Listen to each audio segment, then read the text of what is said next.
A year ago, in a kingdom by the sea, the maiden that lived, whom you may know by the name of Annabelle Lee. Good morning.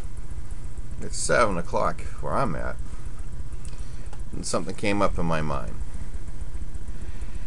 I have a friend of mine who told me, and a question I asked, I said, what is the opposite of love? Because I think it's hate. And he said, it's not hate. It's empathy. Or actually apathy. And I was trying to wonder what is these, what do you mean? He said, well, if you hate something and you voice your hate, it's because you care about something. If you love something, you also care about it, just in a different way. But because you care about something, you act out on it, you react towards it.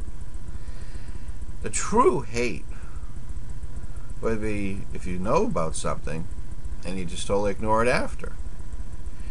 And I can see how that works on the internet. I can see how that works where if you're in a situation where you're being trolled and you have people say, don't feed the trolls.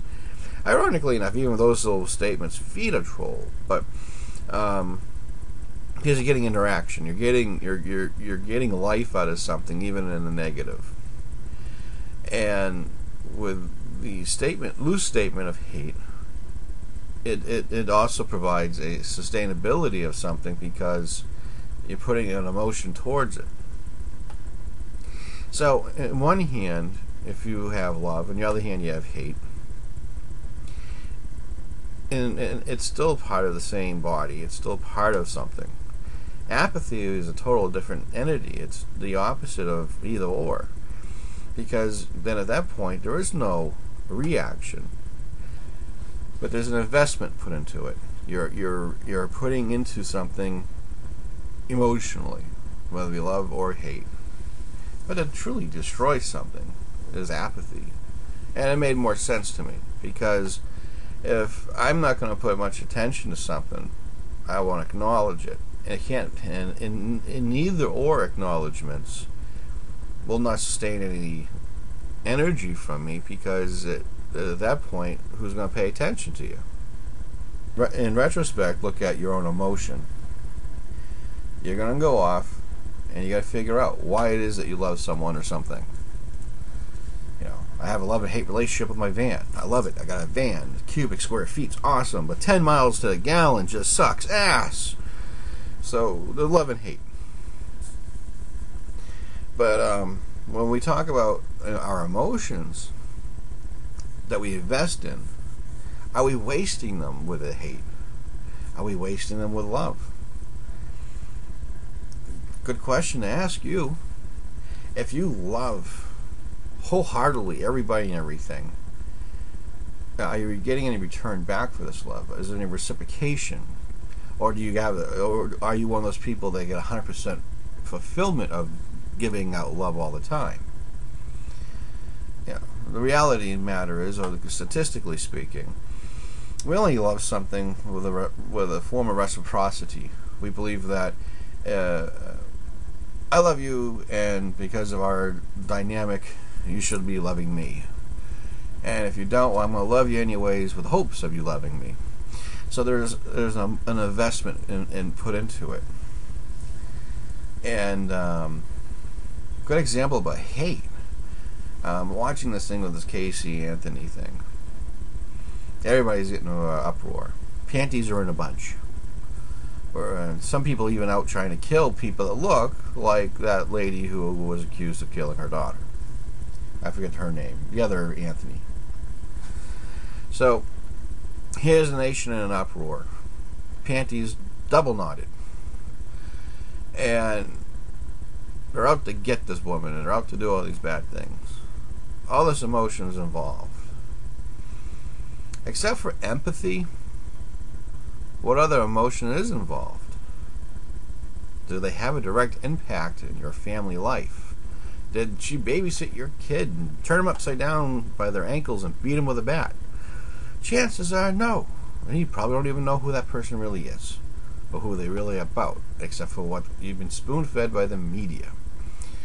So now, if you look back at your emotions of hate, how can it be manipulated? How can it be stirred? How can it be channeled? And with the right person to know how to stir your emotions, how can they direct you with your own knee-jerk reaction on a topic without you really knowing what the topic is about? You'll know what they tell you is about. But the reality is, if you look at your own foundation, if it does not directly influence you, then why is it getting your attention? The economy gets my attention because it deals with my money on a national level and even my personal level. But bad things happen to people, good or bad, worldwide, locally as well. But why should one particular court case get the world or the nation into an uproar? Honestly, I don't think it should. But we get caught up in the virtual worlds of the news media, even on this internet media. So if this is my theorem, my hypothesis, if you're so emotionally drawn or you're emotionally directed, you're also a person who is easily manipulated.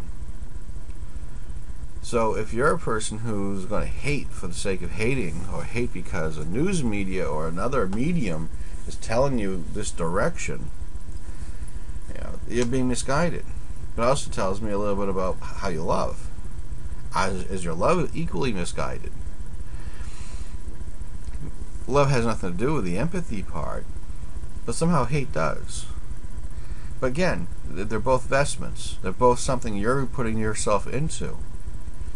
And the irony is, even though if you might love, we don't love freely because of the vulnerability of love.